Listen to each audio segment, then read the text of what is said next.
So one reason why the arts are behind is Zia Mohiuddin has said that in this country there's a stigma attached to the arts. Yes. A child grows up, I want to be a painter. The attitude is that these are not professions. The same thing goes for actors, for singers. What do you think can be done to change this?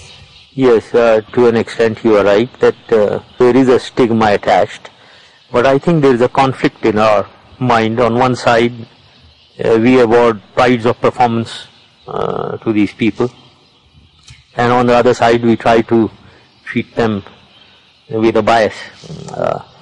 Unfortunately, if we trace back our history, our Pakistan history, till the 80s, I think we were going quite all right. Art was encouraged and it was liked.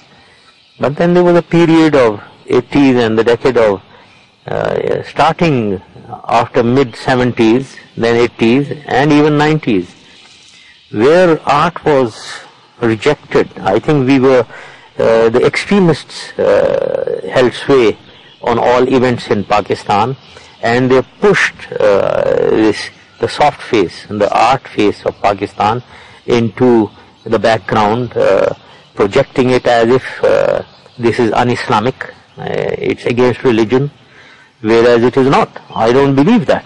I think Islamic art has been adopted by many in the world, so it's very much Islamic, and we should be proud of our art.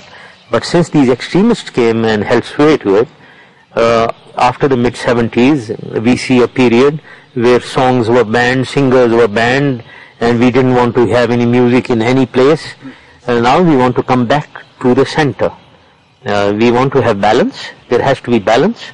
We want to have art, but in a balanced manner, which reflects our own culture, which reflects our own heritage, our own Muslim heritage and Muslim culture, which encourages art. And that is what I'm trying to do. And if this moderate face of Pakistan, as I keep saying, which is into this art and culture, asserts itself, stands up and gets counted. Unfortunately, they get suppressed by the extremists. We need to suppress the extremists and ensure that the real face of Pakistan emerges up front. Begum Sahiba, women here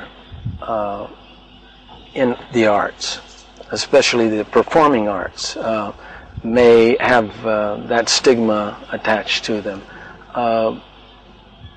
What, or do you think there's a way maybe to improve the image or soften the image of the woman in performing arts? I wouldn't really call it a stigma being attached to them as such, but it depends upon how one conducts oneself, I guess. Because talent has to be recognized, whether people shut their eyes or block their ears. I think it just blooms, and if you find an audience, it's there, out there for you. If you're talking of film, can I interject here? If film has a stigma, I think because of the poor quality of the film. I think television doesn't have that much of a stigma at all.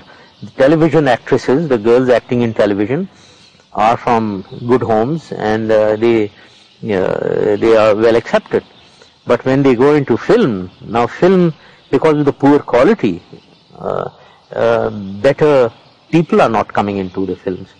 So I think if television is encouraged, which is being encouraged through the number of channels, the filmmakers now need to come up and produce better quality of films and draw better people into the film industry. That's kind of what Napa is also doing. They're training. We didn't have any institute to train people in theatre, for example. So therefore, what we have is not of high quality. So to draw better people of better quality from better families, more educated people, you need to encourage it through teaching, through academies, and that's what the National Academy of Performing Arts ought to be doing. And I think it has drawn a lot of, it is quite reasonably popular, the feedback that I get from Karachi. Yes, we even have met some of the students there, and there are quite a few females, and it's nice to see that, and they're working very hard.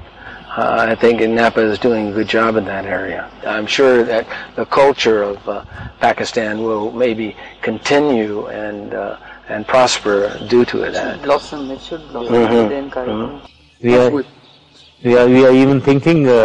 An idea came that just across the National Academy of Performing Arts is an arts council, just across the street. I have told the governor and the chief minister to look into the possibility of blocking that street and converting this into an arts village, and on that street break the pavements, have cobblestones and make corners for people to sit, and maybe somebody is playing an instrument, performing, and people are just passers by, come and sit and watch, or even a painter shows his paintings, or so I think that it could be divided into small corners. Where we went to Boston, and where my son was, and I saw that it looks very nice. You can go and relax and just listen to anyone that you want. That kind of a street, which would be a new introduction into Karachi. We are going to look into that. Yes, it's a celebration in a way of the arts and the culture of your country. The other thing is it seems like that would even stimulate a tourist attraction, and could stimulate trade and encourage exchange. the artist himself or herself, and more encouragement, more confidence, performing in front of people. Yes. If you don't mind, you have, as I understand, beautiful room back here that's behind us. I understand you listen to music and entertainment there. Would you like to go? Let's go. Will you play us some of your favorite music? Okay. I'll do that.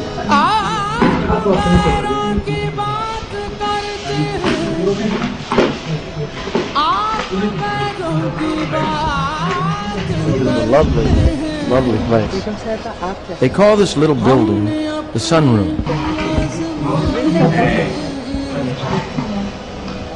It was designed by his daughter Alia, a talented architect who achieved modesty and grace in a simple but pleasantly comfortable design.